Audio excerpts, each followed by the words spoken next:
1/pt equal to क्या था student sir x dash A by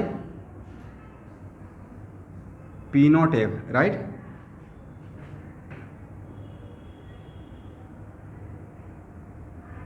शायद ए प्रूफ करने के लिए था, नहीं?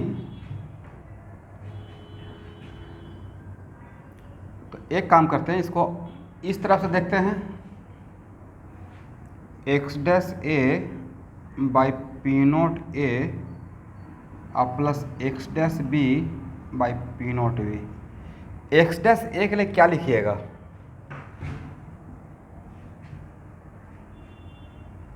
कल क्लास में कुछ पढ़ाए थे, क्या था एक्स डैश ए के लिए? पी नॉट ए बोलते रहिए एक्स से और divide by P S. P S का मतलब पी टी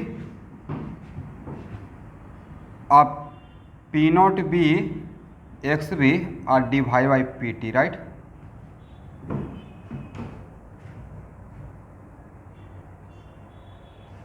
और इसमें भी तो बचा हुआ था पी नॉट ए, ये तो इसके बदले आपने ये लिखा, राइट। और पी नॉट बी, क्या पी नॉट बी और पी नॉट बी आपस में कैंसिल हो जाएगा? तो रहेगा क्या? एक्स से by P T plus x से by P T plus x B by P T, दोनों में एलसीएम पी टी, नहीं? तो भाई एक्स से प्लस एक्स बी तो 1 ही होगा ना, 1/pt। कभी कभी ऐसे भी तो प्रूफ कर लेते हैं, R H S equal to L H S.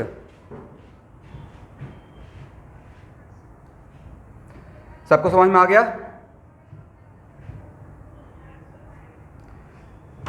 तो समझ में आ गया है तो इस फार्मूला को भी एक फार्मूला बना लीजिए, कहीं ना कहीं काम में आएगा, ठीक है स्टूडेंट। और आपको फोटो खींचकर मैं 4 प्रॉब्लम भेजा हूँ, क्वेश्चन नंबर 6 से लेकर 10 तक, राइट।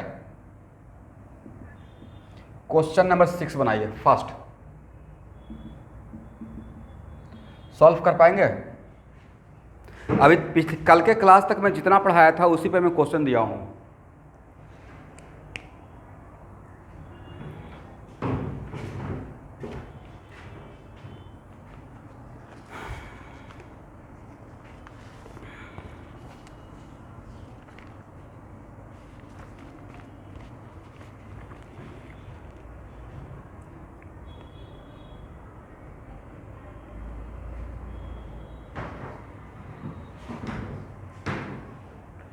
भास्कर,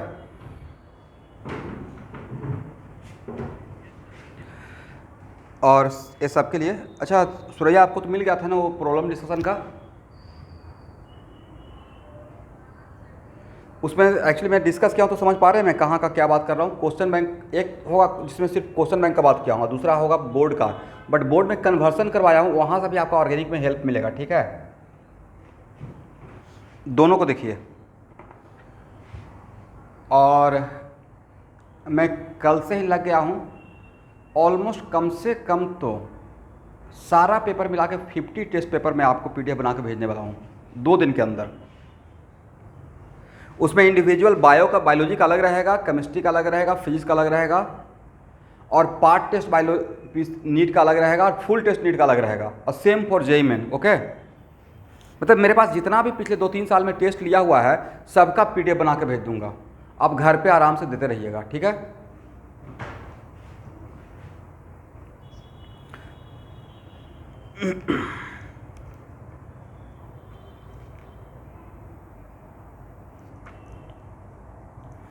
और आपके लिए सुरैया एडवांस का भी पेपर है। एडवांस का तो मेरे पास बहुत सारा पेपर है ना, क्योंकि ऑलरेडी एडवांस का मैं एग्ज़ाम लेता था। तो जब भी चाहिए होगा पर्सनली मुझे व्हाट्सअप कर दीजिएगा, एडवांस का पेपर दे दूंगा। इवन कि मोर देन 1 ऑप्शन का, मैचिंग का या पैराग्राफ का, जितना क्वेश्चन चाहिए आप मांग सकते हैं।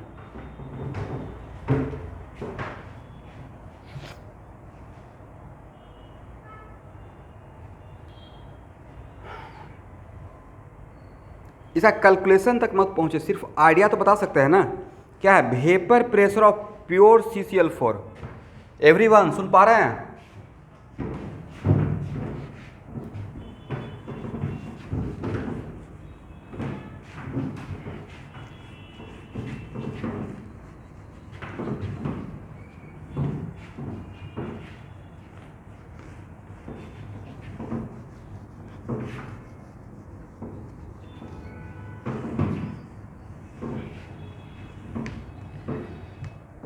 हिमाश्री बन गया question number 6। Assuming ideal behaviour. Ideal behaviour बोलने का मतलब होता है कि रॉल्स लॉ को फॉलो करना है, right. Calculate total vapour pressure of solution of 10 gram of CCl4 and 15 gram of SnCl4। और दोनों का हम लोग को दिया हुआ P0 CCl4 दिया हुआ है। How much? 114.9 टॉर। और P0 SnCl4 भी दिया हुआ है 238.3 टॉर। तो सर यहाँ से एक ही फार्मूला तो लगाना है, P0 CCl4 XCCl4 अब प्लस P0 SnCl4 अब प्लस XSnCl4। अब बताइए, आपको ए वैल्यू और ए वैल्यू दिया हुआ है और XCCl4 निकाल लीजिएगा।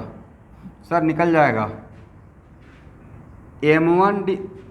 एक मिनट, मैं डायरेक्ट लिख देता हूँ। 10/154 डिवाइडेड बाई 10/154 अब प्लस 15/170। देखिए तो सही है।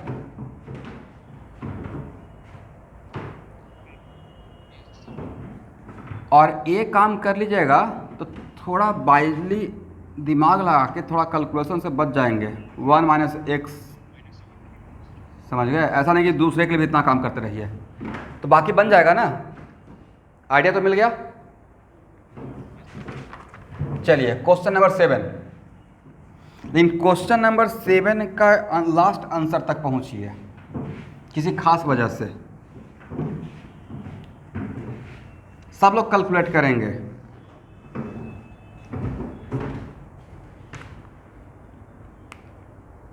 लास्ट आंसर तक पहुंचना है। हेलो, बोलो तो।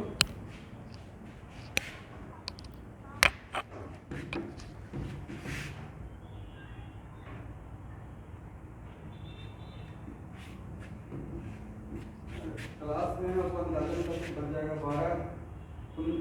मुझे यहाँ पे मिलता है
स्टूडेंट यहाँ से प्रेशर ऑफ सॉल्यूशन निकाल लेंगे। P not benzene x benzene Raoult's law से and P not toluene x toluene यहाँ तक आ गया होगा। फिर यहाँ से एक्स डैश बेंजीन निकाल पाएंगे? निकल जाएगा ना? ऐसे निकलेगा पी नॉट बेंजीन और एक्स और divide by P S, is it correct? और एक्स डैश और ए निकल जाएगा। तो ए निकलने के बाद आपको टॉलिन का अलग से कैलकुलेशन करने का रिक्वायरमेंट मुझे लगता है कि नहीं है। आप ए करने से भी काम चल जाएगा, राइट? चलिए, बट इस वैल्यू को बताइए निकाल कर। तो यहाँ से कुछ मैं ऑब्जर्वेशन करवाऊँगा।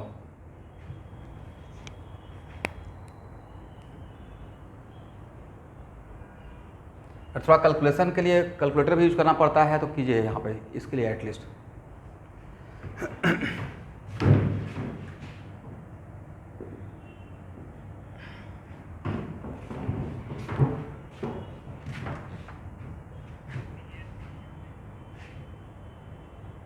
अच्छा, ये कितना पी एस है? पीओस बेंजीन का कितना है? वेरी गुड, दोनों का आंसर सही है। 0.67। ओके, तो ए कितना आ जाएगा? 0.325। ओके, सब लोग देख लिए? बाकी लोग भी बोला कीजिए। ओके, तो स्टूडेंट यहाँ पे ऑब्जर्व कीजिए। एक्चुअली सिर्फ प्रॉब्लम के लिए नहीं लिया हूँ, यहाँ से कुछ पढ़ाना चाह रहा था। बेंजीन, प्योर बेंजीन और प्योर टॉलिन में which one are more volatile? Same temperature पे किसका वेपर प्रेशर ज़्यादा है? बेंजीन का इसका मतलब बेंजीन ने ज़्यादा वेपर क्रिएट किया, राइट? इसका मतलब है कि benzene are more volatile with respect to toluene at the same temperature. और यहाँ पे प्लीज़ यहाँ देखिए, तो आज के बाद किसी भी दो कंपोनेंट में जिसका वोलेटाइल कैरेक्टर ज़्यादा रहेगा उसका मोल फ्रैक्शन सॉल्यूशन के मोल फ्रैक्शन के रेस्पेक्ट में वेपर में ज़्यादा हो जाएगा, और जिसका वोलेटाइल कैरेक्टर कम रहेगा उसका मोल फ्रैक्शन सॉल्यूशन के रेस्पेक्ट में वेपर में कम हो जाएगा। देखिए मैंने सही बोला? कंपेयर कीजिए, राइट? अरे सिर्फ यहाँ के लिए नहीं, हर जगह के लिए मैं बात कर रहा हूँ, करेक्ट? तो टॉलिन का मोल फ्रैक्शन सॉल्यूशन में था 0.6, वेपर में कितना हो गया? 0.6 से ज़्यादा हुआ या कम हो गया है? कम हो गया। ऐसे तो क्लास नहीं लूँगा, हाँ ना नहीं बोलिएगा तो। क्लास ऐसे होगा? मैं आपके साथ सॉल्व कर रहा हूँ, कुछ बोल रहा हूँ, आप परमानेंटली म्यूट करके बैठ जाते हैं। कैसे क्लास करेंगे? आप लोग बोलते हैं सर क्लास नहीं हो रहा है। और टॉलिन का मोल फ्रैक्शन देखिएगा तो एक्चुअली बेंजीन और टॉलिन में बेंजीन का वोलेटाइल कैरेक्टर ज़्यादा है और टॉलिन का वोलेटाइल कैरेक्टर कम है। और जिसका वोलेटाइल कैरेक्टर ज़्यादा रहेगा उसके लिए फॉर आइडियल सॉल्यूशन, उसके लिए कंक्लूजन इज दैट कि उसका सॉल्यूशन के मोल फ्रैक्शन के रेस्पेक्ट में वेपर फेज में मोल फ्रैक्शन इंक्रीज कर जाएगा। ओके स्टूडेंट, तो ये छोटा सा प्रॉब्लम था, बट नीट के लिए लेवल के लिए सफिशियंट है। बट यहाँ से मैंने कुछ ऑब्जर्व किया और ऑब्जर्वेशन मैं आपके साथ शेयर कर रहा हूँ। तो लिखिए, from this problem we observe that, observation, ये बहुत बड़ा मेथड है गैस को या किसी को सेपरेट करने का, आइडियल सॉल्यूशन को सेपरेट करने का। कैसे एक मेथड होता है ना, fractional distillation, separation by difference of boiling point, वैसे ही एक सेपरेशन का मेथड है। लिखिए, from this problem we observe that the component whose volatile character are more, the component whose volatile character are more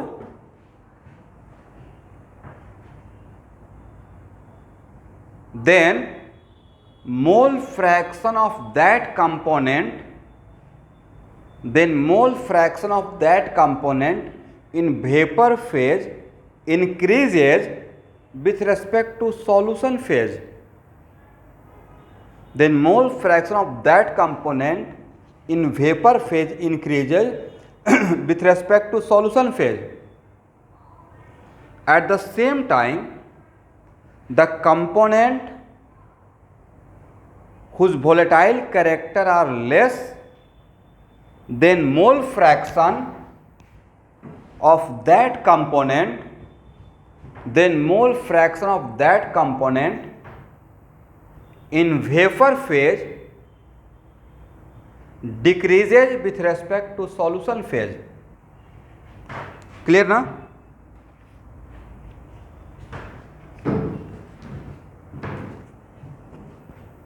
चलिए, इसका एडवांटेज हम लोग आगे चल के लेंगे, ठीक है।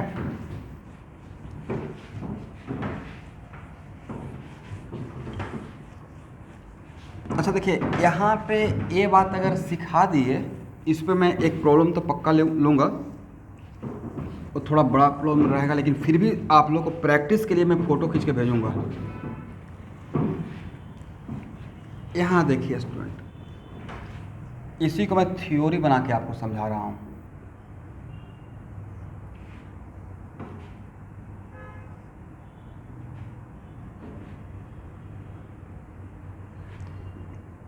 ये एक्चुअली मैं कहीं के एडवांस पेपर से मैं क्वेश्चन लिया था, ठीक है, बट उसी को मैं थ्योरी समझा रहा हूँ। दो कंपोनेंट है ए और बी, ठीक है, करेक्ट, और उसमें P not A greater than P not B है। P not A greater than P not B मतलब which one is more volatile और आइडियल सॉल्यूशन।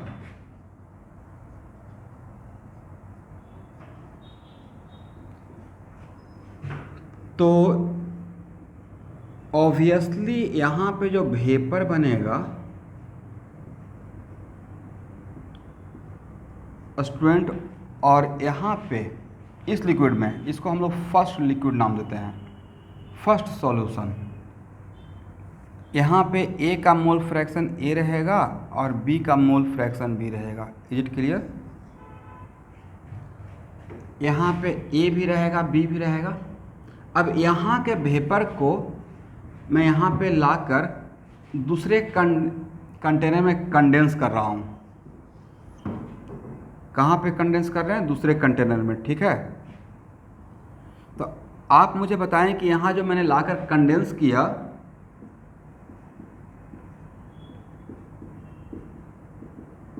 तो इस लिक्विड में ए और बी का मोल फ्रैक्शन क्या रहेगा सुरैया?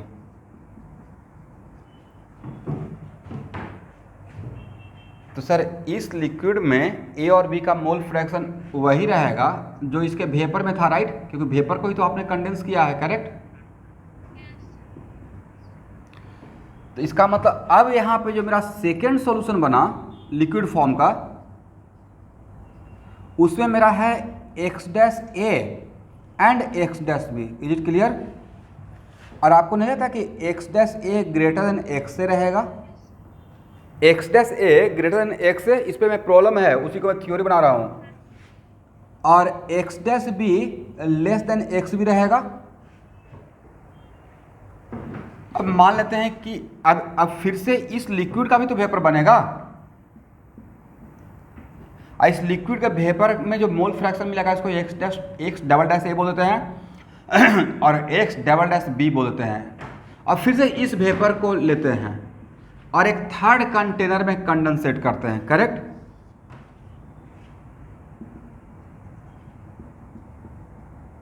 तो अब इस थर्ड लिक्विड में जो मोल फ्रैक्शन मिलेगा वो क्या मिलेगा,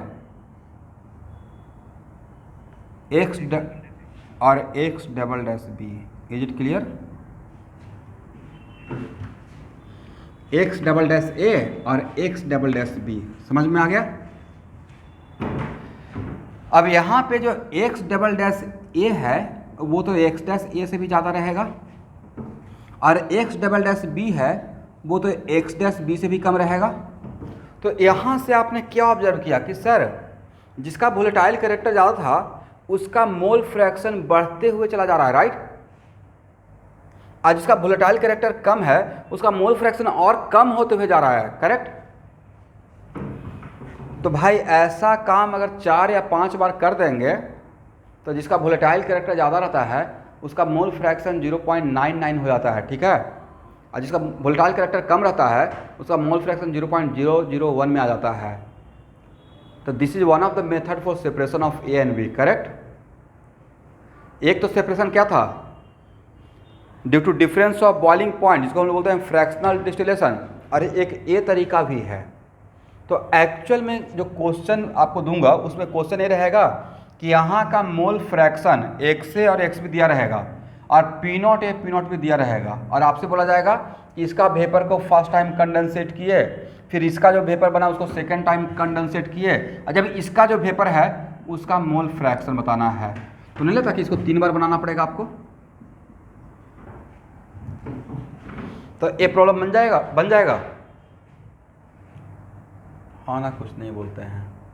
बट यहाँ भाई बोला कीजिए ना प्रॉब्लम क्या है यहाँ। लेकिन एक बात का कोशिश कीजिएगा कि यहाँ का टेम्परेचर T1 है तो यहाँ का टेम्परेचर भी T1 रखना पड़ेगा और यहाँ का टेम्परेचर भी T1 रखना पड़ेगा। वजह सर टेम्परेचर चेंज करेंगे तो P नॉट ए और P नॉट बी भी चेंज हो जाएगा, करेक्ट ना। क्योंकि यहाँ पे आकर भी तो आपको एक्स डबल डैश ए के लिए ए लगाना है। X double dash A equal to क्या लगाइएगा, P not A x dash A और divide by P S, correct. और इस पी एस के लिए क्या लिखेंगे sir, P not A x dash A और P not B x dash B, correct ना। तो अगर आप यहाँ का टेम्परेचर और यहाँ का टेम्परेचर को अलग कर देंगे तो प्योर लिक्विड का वेपर प्रेशर का वैल्यू चेंज हो जाएगा। तो क्वेश्चन में मेंशन रहेगा कि तीनों कंटेनर का टेम्परेचर इज कीपिंग कांस्टेंट। हो गया ना, समझ में आ गया कि मैंने क्या किया है। ये एक्चुअली मैं वन ऑफ द मेथड सिखा रहा था कि 2 आइडियल कंपोनेंट को हम लोग इस तरीके से भी सेपरेट कर सकते हैं। तो जिसका वोलेटाइल कैरेक्टर ज़्यादा है वो और भी ज़्यादा उसका मोल फ्रैक्शन बढ़ते हुए चला जाएगा और जिसका वोलेटाइल कैरेक्टर कम है उसका मोल फ्रैक्शन कम होते हुए जाएगा। एक ऐसा टाइम आएगा कि जिसका वोलेटाइल कैरेक्टर ज़्यादा है वो ऑलमोस्ट प्योर फॉर्म में आ जाएगा। ऑलमोस्ट प्योर तो नहीं होगा, उसके लिए बहुत बार जाना पड़ेगा, बट मोटा मोटी 99% भी अगर आ जाता है तो कह सकते हैं सेपरेशन हो गया, राइट। चलिए क्वेश्चन नंबर 8 बनाइए फर्स्ट।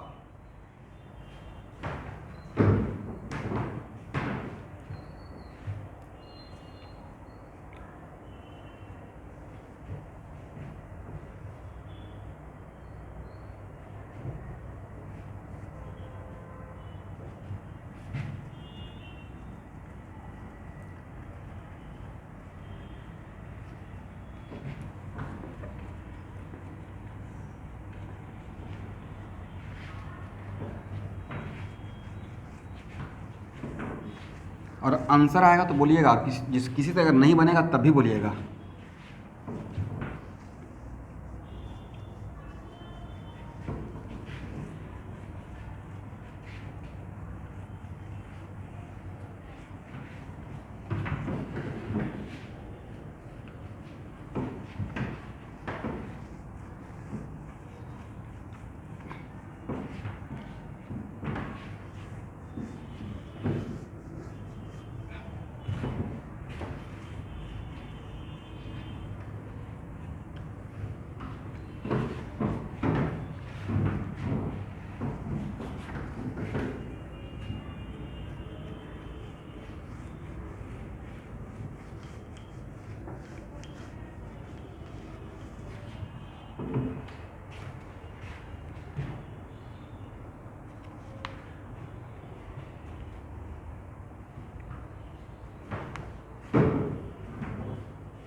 देखिए तो स्टूडेंट मैंने सही लिखा।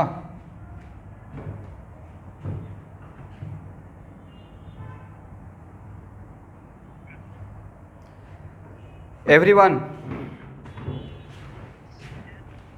सही है, देखिए तो।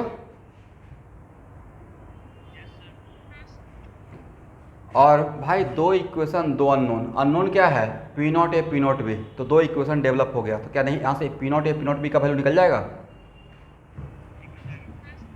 From equation first and equation second P not a का वैल्यू भी निकल जाएगा। सॉल्व कर लेंगे ना, आप पी नॉट बी का वैल्यू भी निकल जाएगा।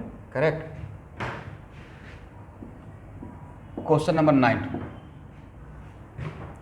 बाकी सबके लिए अगर कोई कुछ नहीं बोल रहे हैं, इसका मतलब मैं सपोज करूँगा कि आप लोग से बन गया है या आप लोग समझ लिए हैं। किसी को डाउट है मुझे रोकिए।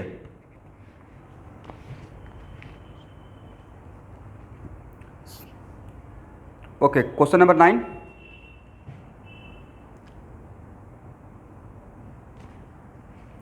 सॉल्व कीजिए।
हो गया। देखिए स्टूडेंट,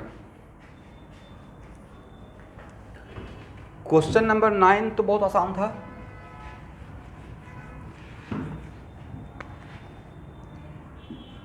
आप यही काम किए होंगे ना, P not A X A plus P not B x B. और पी एस दिया हुआ था राइट, कितना वैल्यू दिया हुआ था? 350। पी नॉट ए तो पता है एक्स से। अब पी नॉट बी भी पता है, क्या इसको 1 माइनस एक्स से कर दें ताकि 1 वेरिएबल नज़र आए? ए पता है, आप लोग भी यही काम किए होंगे राइट। ए पता है तो यहाँ से एक से निकल गया, और एक से निकल गया तो क्या एक्स भी पता चल जाएगा? लिक्विड फेज का मैं बात कर रहा हूँ, निकल जाएगा राइट, 1 माइनस एक्स से। और भाई एक्स से और एक्स भी पता चल गया तो क्या एक्स डैश ये पता नहीं चल जाएगा? और एक्स डैश ये पता चल जाएगा तो एक्स डैश भी क्या हो जाएगा? 1 माइनस एक्स डैश है। ये सबको पूछ रहे हैं जो लोग ज्वाइन किए हुए हैं, कुछ ही लोग बोलते हैं, ऐसा लगता है बाकी लोग को नहीं समझ में आ रहा है। हो जाएगा, ये बिल्कुल नीट का परफेक्ट लेवल है। ऐसा लग रहा है ना कि आ सकता है ऐसा? ठीक है, तो इसी बात पे क्वेश्चन नंबर 10 बना लीजिए।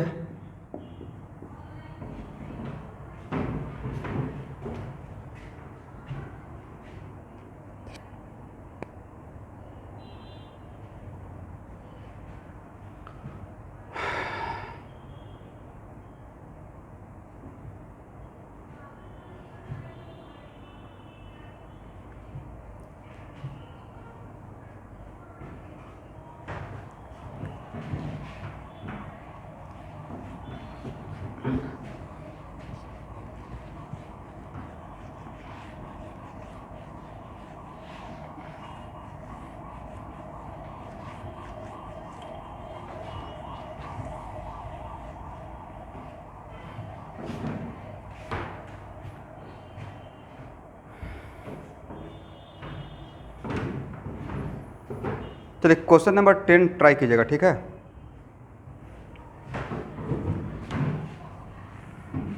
और नहीं बनेगा तो बोलिएगा।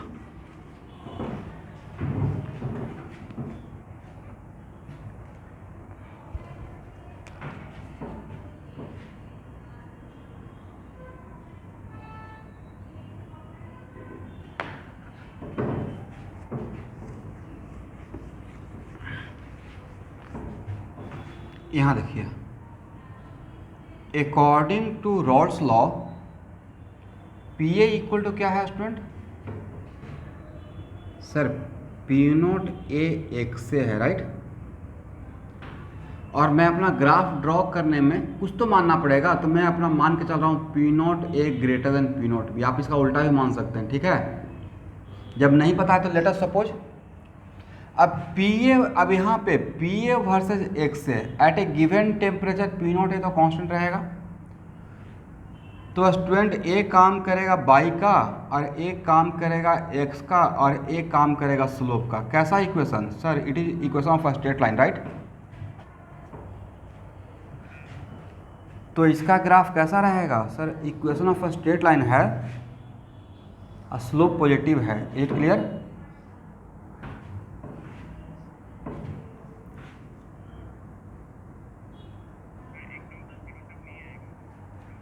नहीं, जीरो तक आएगा इस केस में। अगर एक से जीरो, एक से का जीरो तो हो सकता है, राइट। बट ये बोलिए कि ये ग्राफ जाएगा कहाँ तक, ज़्यादा इम्पोर्टेंट ये है। Yes, x maximum value x A का 1 हो सकता है। जब एक्स ए का वैल्यू 1 रहेगा तो इसका वैल्यू क्या हो जाएगा? पी नोट ए हो जाएगा, करेक्ट। और ये जो स्लोप है ये tan थीटा का वैल्यू कितना रहेगा? सर tan रहेगा equal to M equal to P not A. Is clear? चलिए, इज इट कंपलसरी कि ऑलवेज हम लोग हॉरिजेंटल एक पॉजिटिव एक्स एक्सिस या positive horizontal axis always right में ले? समटाइम्स लेफ्ट में ले सकते हैं, बट लेफ्ट में लीजिएगा तो माइंड भी उल्टा कर दीजिए। तो सर ऐसा होता है क्या? बिल्कुल होता है। कोऑर्डिनेट सिस्टम एक दो टाइप का कोऑर्डिनेट सिस्टम होता है। एक right hand side right hand होता है और एक लेफ्ट हैंड होता है, ठीक है। तो लेफ्ट हैंड में इस तरीके से होता है। तो यहाँ पे अब मैं ड्रॉ कर रहा हूँ P B equal to P not B x B, और यहाँ पे एक इस केस में एक्स से इक्वल टू 1 था, तो यहाँ पे मैं एक्स से इक्वल एक्स ए मैं ऐसे मूव कर रहा था। Is it clear?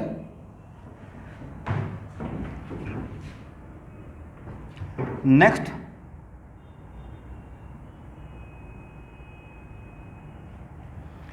P not B. तो अब इस केस में मैं एक्स बी इस डायरेक्शन में ले रहा हूँ, तब पॉजिटिव स्लोप के लिए हम लोग को एंगल ऐसे उल्टा मेजर करना पड़ेगा। और यहाँ पे एक्स बी का वैल्यू 1।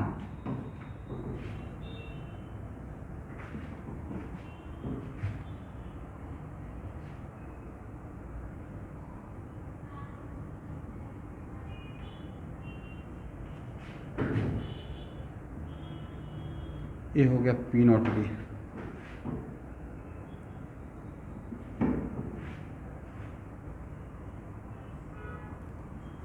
और यहाँ पे tan थीटा इक्वल टू क्या रहेगा? P not B equal to M, correct. और यहाँ पे एक्स बी का वैल्यू 0। तो सर ये आपने किसका ग्राफ ड्रॉ कर दिया? तो ये मैं दोनों का सेपरेट ग्राफ ड्रॉ किया हूँ, P A versus X A और P B versus X B. Is it clear? अब आप स्टूडेंट एक काम करें कि इन दोनों ग्राफ को एक साथ ड्रॉ कर दें। तो इन दोनों ग्राफ को अगर एक साथ ड्रॉ करते हैं, इसको पहले ड्रॉ कर लीजिए इंडिविजुअली।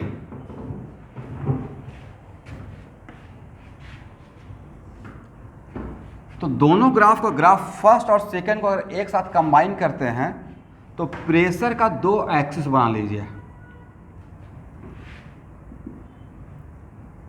और यहाँ पे x ए इक्वल टू 0 और एक्स बी इक्वल टू 1 मानिए, और यहाँ पे x ए इक्वल टू 1 और एक्स बी इक्वल टू 0। इसका मतलब है कि एक्स ए के रेस्पेक्ट में ऐसे जा रहे हैं और एक्स बी के रेस्पेक्ट में ऐसे जा रहे हैं। Is it clear? और ए रहेगा मेरा पी नॉट ए, और ए बहुत दिन तक अपने टाइम पे मुझे समझ में नहीं आता कैसा ग्राफ क्यों हो गया, बाद में समझ में आया कि पी बी के लिए उल्टा एक्सिस ले लिए हैं, राइट टू लेफ्ट, और पी ए के लिए जैसा हम लोग लेते हैं left to right. Is it clear?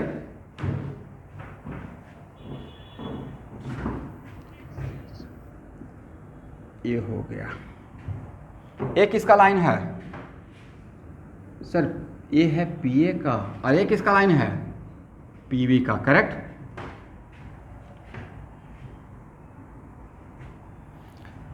तो मैंने क्या किया, ग्राफ फर्स्ट को फिगर फर्स्ट और फिगर सेकंड, मतलब दोनों ग्राफ को एक ही जगह पे मैं ड्रॉ कर दिया। यहाँ तक किसी को डाउट? और अकॉर्डिंग टू माई एजम्पशन, मैंने एजम्पशन लिया है P not A greater than P not be, correct? इसका मतलब it is very clear that कि आइडियल सॉल्यूशन में partial pressure versus mole fraction अगर आइडियल सॉल्यूशन है एंड बोथ आर वोलेटाइल, तो partial pressure versus mole fraction का graph straight line होता है, राइट? स्ट्रेट लाइन ही तो है, ए भी स्ट्रेट लाइन और ए भी स्ट्रेट लाइन है, करेक्ट? चलिए अब ये बताइए, यहां तक हो गया? P S versus X A का ग्राफ मुझे चाहिए, किसका?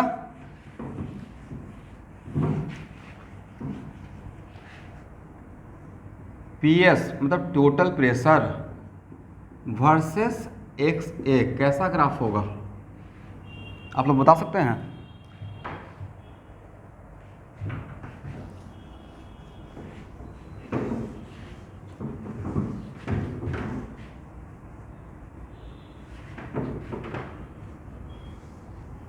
भास्कर अभी नहीं बोलेंगे, बाकी लोग?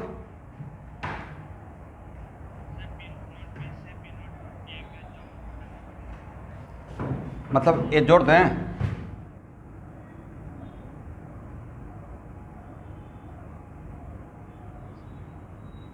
क्यों जोड़ेंगे हिमाश्री?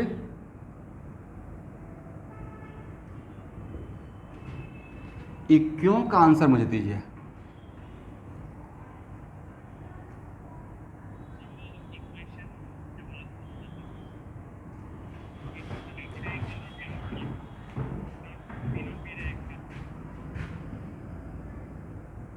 भाई क्वेश्चन पूछने वाला आपसे बहुत स्मार्ट रहेगा, ये भी तो पूछेगा कि यहाँ का जो स्लोप है वो इसके रिस्पेक्ट में स्लोप कम है या ज़्यादा है। तो सर आपने बताया पी एस वर्सेज एक्स से, तब पी एस इक्वल टू क्या है? पी नॉट ए एक्स से, बहुत आसान था, plus P not B x B, right? But P S तो यहाँ पे दो वेरिएबल है, कोई बात नहीं, मुझे ड्रॉ करना है पी एस वर्सेज एक्स से, तो हम लोग ऐसे तो कर सकते हैं पी नॉट ए एक्स से, अब P not B 1 minus x से। Is it clear? और तब क्या हो जाएगा सर? पी नॉट ए अब minus P not B x A अब plus P not B. Is it clear? और ए हो गया बाई, और ए हो गया एम, और ये हो गया x, और ये हो गया इंटरसेप्ट। इसका ग्राफ क्या ओरिजिन से पास करेगा? It is also equation of a straight line but not passing through origin. और जिसका slope is it P not A या P not A minus P not B, तो इसका स्लोप ज़्यादा है या इसका स्लोप ज़्यादा? सर इसका स्लोप ज़्यादा रहेगा, इसका स्लोप कम हो जाएगा, राइट? और यहाँ देखिए, अगर एक्स ए का वैल्यू 0 तो पी एस कितना? तो एक्स ए का वैल्यू 0 मतलब आप यहाँ पे हैं, राइट? तो पी नॉट बी के बराबर है, इसका मतलब पी नॉट बी से स्टार्ट करेंगे, और अगर एक्स ए का वैल्यू 1 तो एक्स ए का वैल्यू 1 रहेगा, तो बचेगा कितना? पी नॉट ए, वहाँ पहुँच गया, करेक्ट?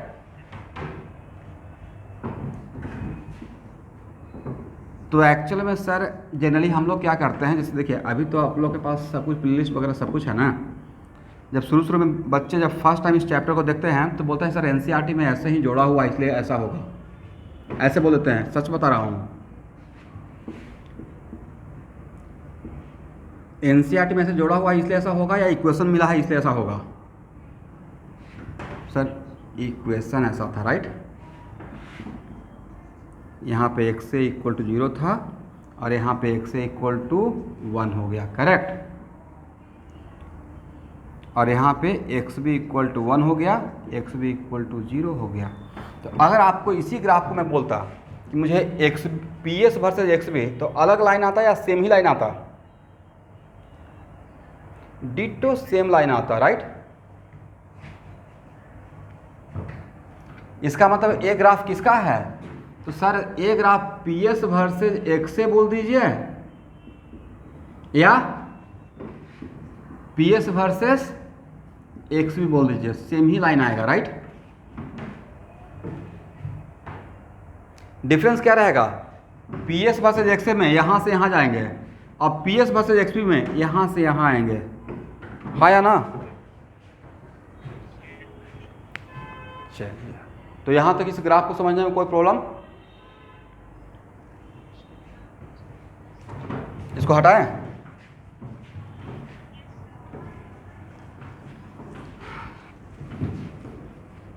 इसका मतलब इस टाइप का क्वेश्चन तो बन जाएगा ना आपसे कि x से x भी दिया रहेगा तो x डैश ए एक्स डैश भी निकालने वाला। बहुत बार पूछा हुआ है, इसको मजाक में मत लीजिएगा। ऐसा नहीं कि सर ये तो बहुत आसान है, भाई जानने पर सब कुछ आसान है, राइट। डिफरेंस तो वही है, जानने और नहीं जानने का।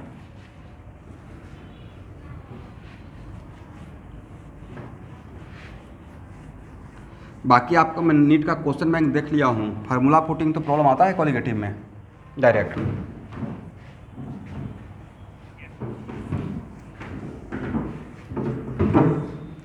अब हम लोग क्लास लेंगे तो ऐसा तो नहीं कि सिर्फ फार्मूला लिख के आगे बढ़ जाएंगे। अब पढ़ाना है तो सब कुछ को ग्राफ वगैरह देखते हुए चलेंगे।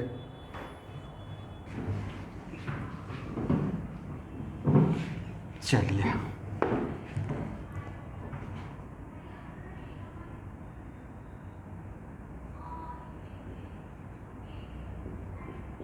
Ideal solution. देखिए स्टूडेंट,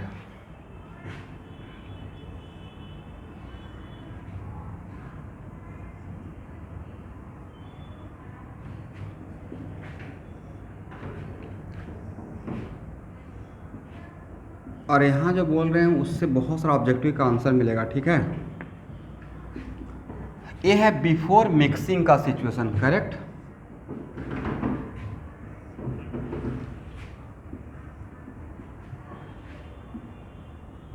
शायद 12th का एग्ज़ाम अगस्त फर्स्ट वीक में अनाउंस किया गया है, नहीं मोटा मोटी।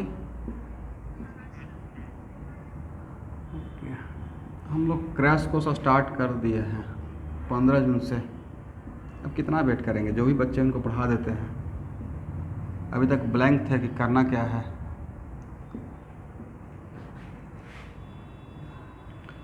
बट उससे आपका क्लास अनइफेक्टेड रहेगा, डोंट वरी। कल मैं परिता मैम से भी बात किया हूँ, बट अभी वो वैक्सीन का फर्स्ट डोज लिए हैं तो कल उतना तबीयत उनका ठीक था नहीं। बट मैं एक दिन आपको जूम पे ले लूँगा मैम के साथ, ठीक है।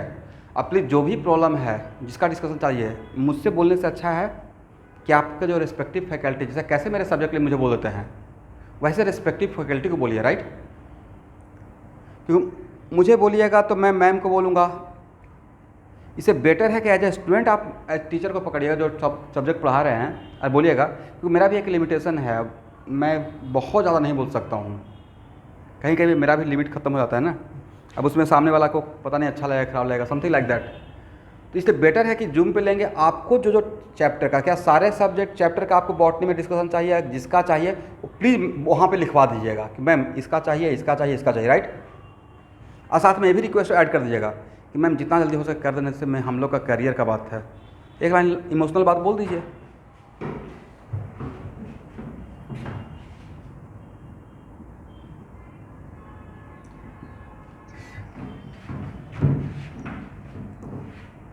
जूलॉजी का आज आईडी मैम से बात हुआ है? नहीं, जूलॉजी का तो अभी जस्ट मैम आए भी थे, उनको मैं बोल दिया हूँ, वहाँ तक मेरा लिमिटेशन है, मैं बात कर लूँगा।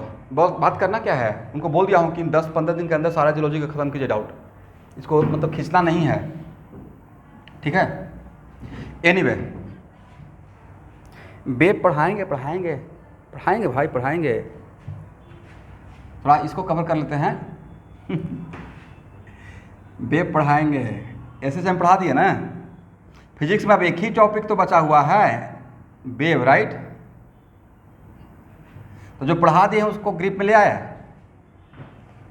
बच्चे का यही है, जो नहीं पढ़ाते हैं टीचर तो लगता है सारा क्वेश्चन वहाँ से आ जाएगा, राइट। 90% पढ़ाए हुए हैं, उसको कमांड कीजिए। बेब मेरा भी उतना ही टेंशन है जितना आपका टेंशन है। अब बहुत लाइट टॉपिक है, बहुत बढ़िया से पढ़ा दूंगा।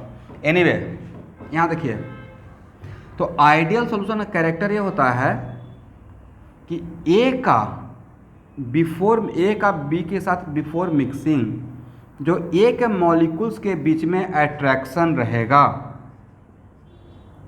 ये बहुत बड़ा कॉन्सेप्ट है, ठीक है।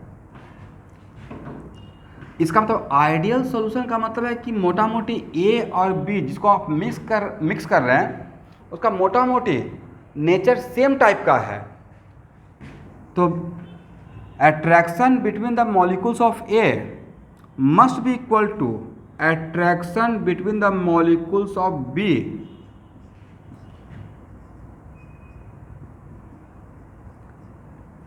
Must be equal to attraction between molecules of A and B. समझे स्टूडेंट? ये सबसे बड़ा की पॉइंट है। तो सर इससे हुआ क्या? तो भाई इससे ये हुआ है कि ए और ए के बीच का जितना डिस्टेंस था बिफोर मिक्सिंग और बी के बीच का जितना डिस्टेंस था, जब ए और बी को मिक्स करते हैं तो मान लेते हैं कि आफ्टर मिक्सिंग जो ए और ए के बीच का अट्रैक्शन है और बी का बीच का प्योर फॉर्म में जो अट्रैक्शन था, मिक्स किया और ए और बी के बीच में अगर अट्रैक्शन बढ़ जाएगा तो नहीं था कि मॉलिक्यूल्स ज़्यादा क्लोज आएगा। और मॉलिक्यूल्स अगर ज़्यादा क्लोज आ गया तो सेम मास के लिए कम वॉल्यूम चाहिए क्योंकि पास आ गया है, राइट।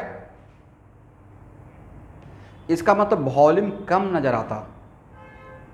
लेकिन तो नेक्स्ट अगर हम लोग before mixing and after mixing में अट्रैक्शन इंक्रीज है तो it is very important to note that attraction increase है then we know that energy decrease है, राइट। तो इसका मतलब आफ्टर मिक्सिंग अगर अट्रैक्शन अगर बढ़ता तो प्रोसेस एक्सोथर्मिक हो जाता, एनर्जी रिलीज करता, राइट। इसका मतलब डेल्टा एच मिक्सिंग आपका निगेटिव हो जाता है। Is it correct? ये भी एक ऑब्जेक्टिव है, समझे नहीं समझे? और डेल्टा एच मिक्सिंग अगर निगेटिव होता, सब लोग समझ रहे हैं मैं क्या बोल रहा हूं? डेल्टा एच मिक्सिंग अगर निगेटिव होता इसका मतलब solution will get heated up, solution का टेम्परेचर बढ़ जाता, राइट।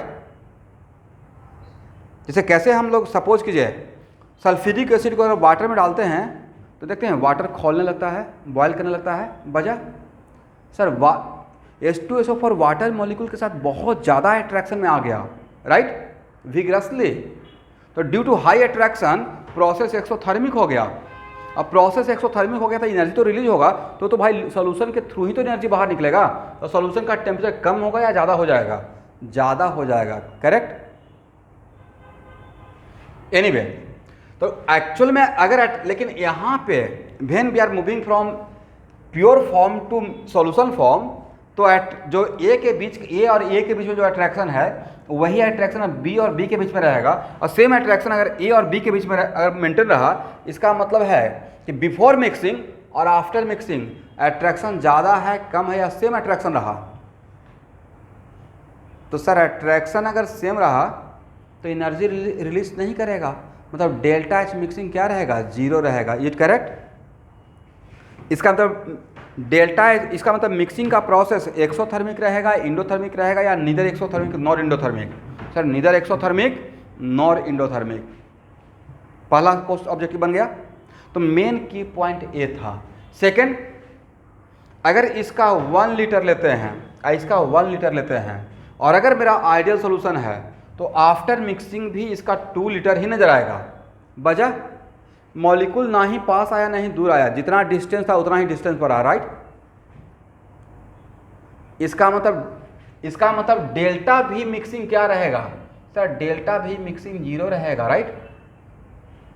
मतलब डेल्टा भी मिक्सिंग का मतलब फाइनल वॉल्यूम, मतलब after mixing total volume minus before mixing total volume, तो वॉल्यूम सेम रहेगा। तो सेकेंड ऑब्जेक्टिव बन गया। नेक्स्ट, तो एक डायरेक्ट ऑब्जेक्टिव भी आया हुआ है जो मैंने ये लिखा ना, this is the part of objective for ideal solution. तो actually this is the main criteria for ideal solution, जहाँ से बहुत सारा objective. What about delta S? तो किसी भी स्पॉन्टेनियस प्रोसेस के लिए डेल्टा एस क्या होता है, तो आप पहले ही बोल दिए हैं। एक मिनट, हम लोग जो पढ़ रहे हैं वो इमिसिबल या मिसिबल, तो भाई हम लोग हेडिंग ही बना दिए सर मिसिबल। इसका मतलब है जब पहले ही बोल दिए कि both are miscible, for example अगर H2SO4 को वाटर में डालते हैं तो अगर उसको अगर नहीं भी मिलाते हैं, मिक्स करते हैं स्पून से या किसी भी चीज़ से, फिर भी वो कुछ देर के बाद मिक्स हो जाएगा, राइट। वाटर में 1 ड्रॉप ऑफ लेमन अगर डालते हैं उसका रस, तो क्या नहीं मिलाएंगे तो मिक्स नहीं होगा सर, कुछ देर बाद पक्का मिक्स हो जाएगा, राइट। बजाय इमिसिबल या मिसिबल, सर मिसिबल है। तो वैसा कोई भी प्रोसेस जो खुद से होता है, जो स्पॉन्टेनियस है, उसको मैं सेकेंड लॉ ऑफ थर्मोडायनेमिक्स पढ़ाया था, उसके लिए डेल्टा एस पॉजिटिव होता है, राइट। कौन सा डेल्टा एस सर? यूनिवर्स का, सिस्टम का नहीं। किसका बताए थे? यूनिवर्स का। यस, याद है आप लोग को?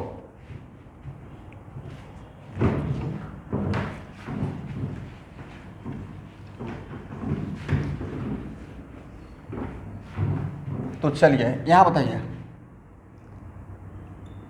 आइडियल सॉल्यूशन के लिए डेल्टा एच मिक्सिंग क्या रहेगा? बोलिए 0, पहला ऑब्जेक्टिव, राइट। डेल्टा भी मिक्सिंग क्या रहेगा? ए भी 0 रहेगा। और डेल्टा एस टोटल, समझ गए? डेल्टा एस क्या? टोटल, या उसी को बोलते हैं डेल्टा एस यूनिवर्स, क्या होगा? Positive, correct. ऐसा नहीं कि ए जीरो तो सर ए भी 0 कर देते हैं, बढ़िया लग रहा है सब 0, तो बढ़िया तो लगेगा लेकिन निगेटिव मार्क्स मिल जाएगा। और delta G sir negative, right. ये आपका ऑब्जेक्टिव हो गया, लिख लीजिए। तो इसमें आइडियल सॉल्यूशन के लिए कौन कौन सा चीज़, ये अब बोलने का रिक्वायरमेंट है कि आइडियल सॉल्यूशन ओबे रॉल्स लॉ, ये तो पहले ही बोल चुके हैं, उसे वही तो देख रहे थे। तो आइडियल सॉल्यूशन के लिए पहला ऑब्जेक्टिव ये हो गया, दिस इक्वल टू दिस। दूसरा ऑब्जेक्टिव ये हो गया, तीसरा ऑब्जेक्टिव ये हो गया, फोर्थ ऑब्जेक्टिव ये हो गया, अब फिफ्थ ऑब्जेक्टिव ये हो गया, करेक्ट। और डायरेक्ट कहीं ना कहीं नीट में देखिए, कहीं ना कहीं आया हुआ है सब, ठीक है, कोई नया बात नहीं बोल रहा हूँ।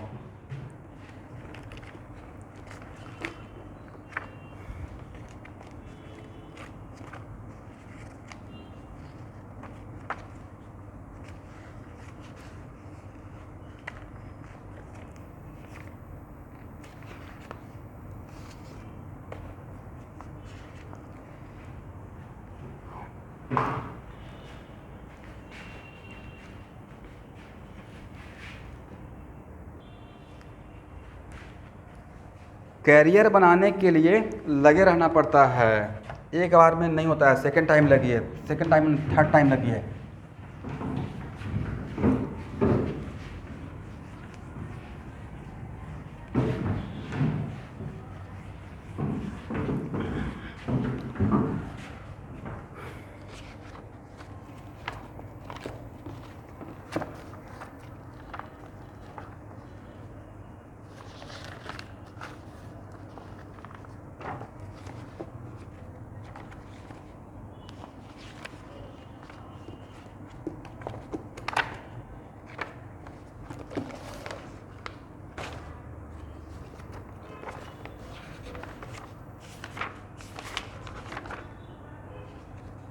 चलिए कुछ एग्जांपल लिख लीजिए आइडियल सॉल्यूशन का।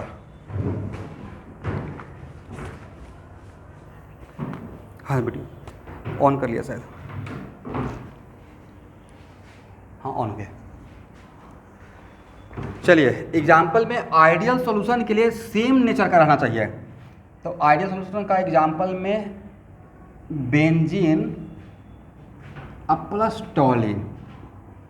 अब एक मिनट आप यहाँ पे क्वेश्चन पूछ सकते हैं कि सर आपने तो केमिकल बॉन्डिंग पढ़ाया था van der Waals force of attraction में कि जहाँ पे इंड्यूस्ड डाइपोल होता है तो molecular weight increases then van der Waals force of attraction also increases, right. तो कहीं ना कहीं टॉलिन का मास ज़्यादा रहेगा, बेंजीन का मास कम रहेगा, तो इसमें van der Waals force of attraction थोड़ा ज़्यादा रहेगा। आई एग्री, बट बहुत ज़्यादा मॉलिक्यूलर वेट का डिफरेंस है या एक कार्बन का डिफरेंस है?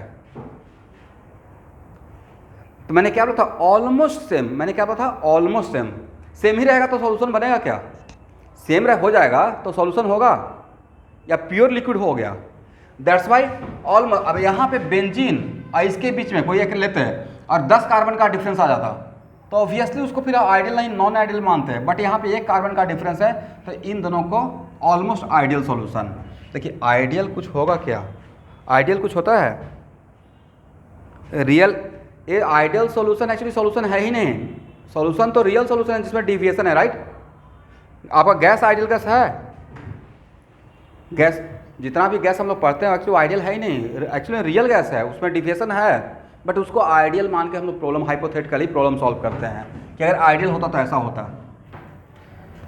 फिर एक और लिख लीजिए example, hexane plus heptane. Hexane plus heptane बहुत सारा एग्जाम्पल हो सकता है। C2H5 Br अब प्लस C2H5 आयोडीन। एक एग्जाम्पल इसको मान लीजिए, एक से और एक से, ठीक है। चलिए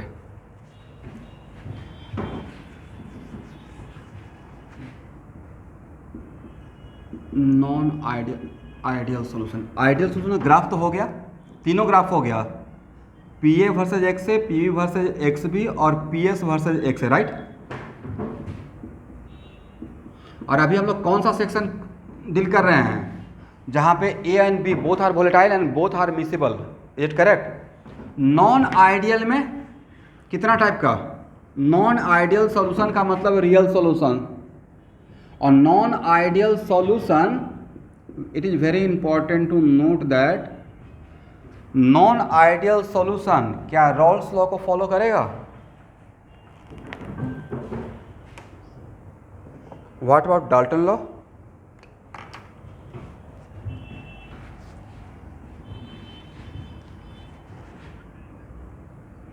डाल्टन लॉ तो करेगा ही करेगा, क्योंकि यहाँ पे PA plus PB equal to PD तो लिखेंगे ना, राइट। अब इसमें नॉन आइडियल में दो टाइप का, कौन कौन सा? Negative deviation.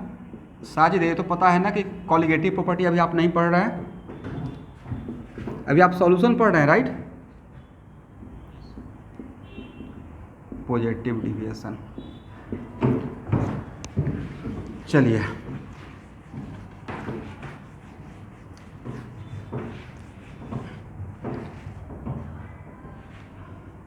Negative deviation. What is the main criteria for negative deviation, जहाँ से बातें बन जाए। सर निगेटिव डिविएशन में A और A के बीच का जो अट्रैक्शन रहेगा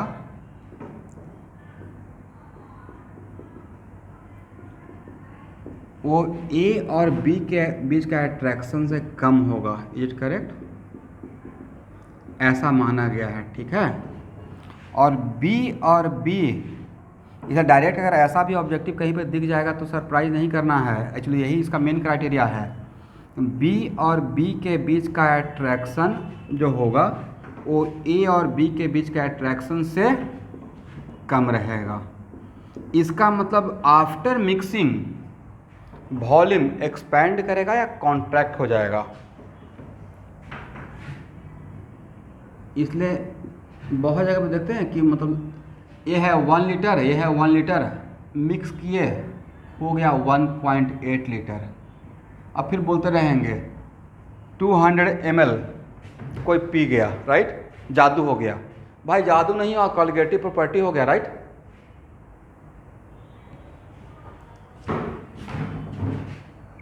इसका मतलब ये हुआ कि अब यहाँ देखिए, तो इस केस में ये समझ गए ना, एक क्राइटेरिया है। इसका मतलब है कि when we are before mixing and after mixing में, आफ्टर मिक्सिंग अट्रैक्शन ज़्यादा हो गया, और अगर अट्रैक्शन ज़्यादा हुआ है इसका मतलब सॉल्यूशन का एनर्जी लेवल ज़्यादा होगा या कम हो जाएगा।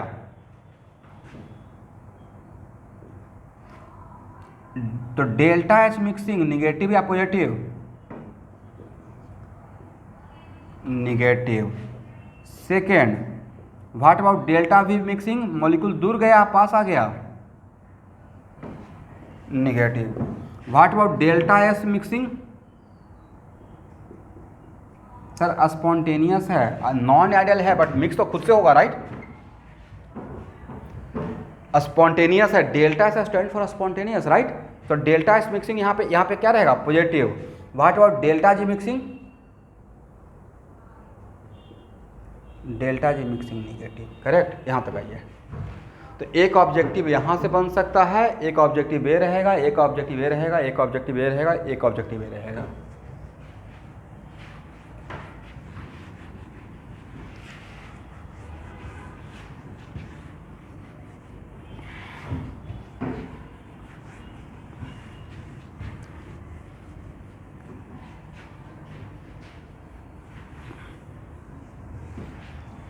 अब यहाँ देखिएगा,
बोलिए, आइडियल सॉल्यूशन और non ideal with negative deviation में कहाँ पे मॉलिक्यूल्स के बीच में, सॉल्यूट और सॉल्वेंट के बीच में अट्रैक्शन ज़्यादा रहेगा?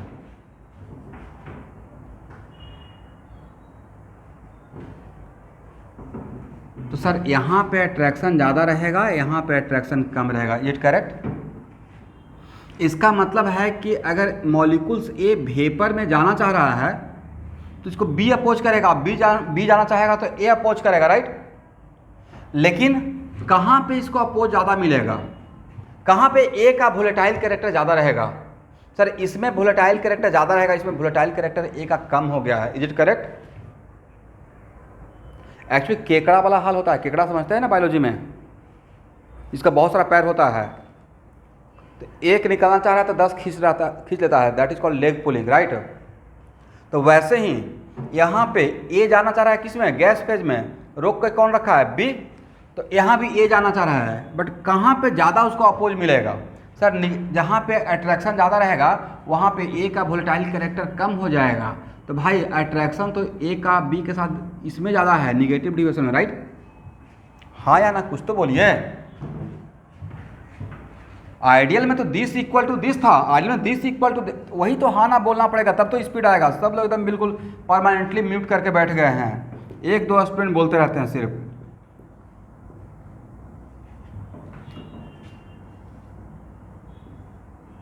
चलिए यहाँ देखिए, तो क्या यहाँ पे इस पॉइंट ऑफ व्यू से क्या हम लोग बोल सकते हैं P A ideal greater than P A non ideal with negative deviation? इस डायग्राम के भी हेल्प से सिमिलरली क्या बोल सकते हैं, P B ideal greater than P B non ideal with negative deviation,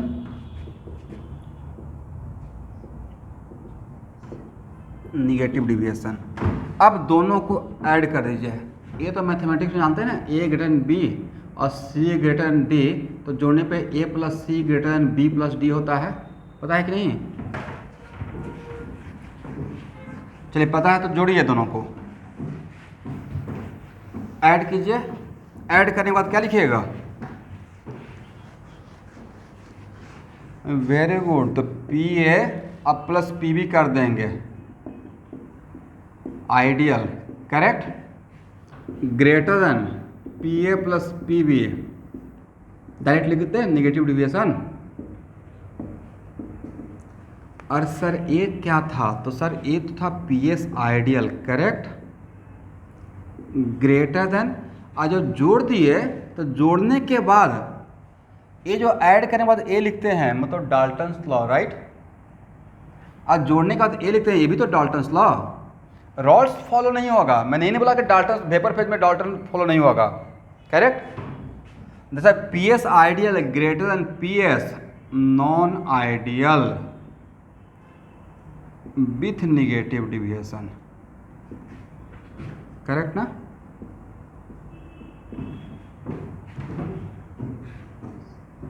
चलिए यहां तक आइए।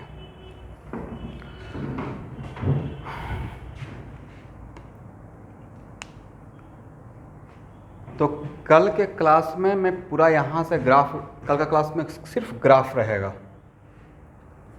और एक ग्राफ, और कल के क्लास में ही आपको तो पता ही हो गया हो कि अब यहाँ पे एजियोट्रॉपिक आने वाला है। और there are two type of azeotrope, एक मैक्सिमम बॉइलिंग और एक मिनिमम बॉइलिंग, राइट। और कल आपको पढ़ाऊंगा बबल पॉइंट और ड्यू पॉइंट। ड्यू समझते हैं ना, माउंटेन ड्यू। तो ड्यू कभी कभी होता है ना एकदम कोई चीज़, यस सर मत बोलिए, पहले ध्यान से सुनिए, लास्ट में बोलते हैं एक बार यस सर, अब बीच में गायब हो जाते हैं। और नेटवर्क ठीक रखिए। तो कभी कभी कुछ पीते रहते हैं और देखते हैं अगर बहुत टेस्टी रहता है तो लास्ट ड्रॉप तक वेट करते हैं, लास्ट ड्रॉप, राइट। या पानी पीने के बाद जो बचा लगा हुआ रह जाता है सरफेस में, right, last layer, last layer, right. अच्छा पीने से पहले एकदम पानी पूरा ग्लास भर के लाए, फर्स्ट लेयर, और एक होता है ख़त्म होने के बाद लास्ट लेयर। ऐसा तो नहीं है ना कि बिल्कुल पानी पिए तो बॉटम बिल्कुल ड्राई हो गया, थोड़ा लगा रहता है, right. That is called last layer, okay, that is called what, last layer. Due, सुबह सुबह घास पे जब चलते हैं सुबह सुबह मॉर्निंग में, तो वहाँ पे ड्यू रहता है, ओस की बूंद, राइट। तो भाई बहुत सारा वेपर है और वो vapour bubble point, bubble point का मतलब नहीं लेता है सर जब कोई लिक्विड है और उसको जब गर्म कर रहे हैं, पहला बबल जब बना होगा या जो भी फर्स्ट बबल, कभी बारिश होता रहता है तालाब में, देखिएगा बबल उठते रहता है, राइट। तो लिक्विड है उसमें अगर पहला बबल जहां बनेगा, कल समझाएंगे, तो बबल पॉइंट। वैसे ही ड्यू पॉइंट, ड्यू पॉइंट जब सिर्फ वेपर ही वेपर है, अब पहला लिक्विड का ड्रॉप जो बना होगा, करेक्ट, वो रहा होगा ड्यू पॉइंट, राइट। तो कल समझेंगे बबल पॉइंट, ड्यू पॉइंट। इसमें बहुत बढ़िया क्वेश्चन आरसी मुखर्जी में है, और एक क्वेश्चन मैं भी लूँगा, मतलब एक तगड़ा क्वेश्चन, ठीक है। और कल हम लोग इसका ग्राफ देखेंगे, ठीक है। आज के इतना ही। Thank you everyone, thank you.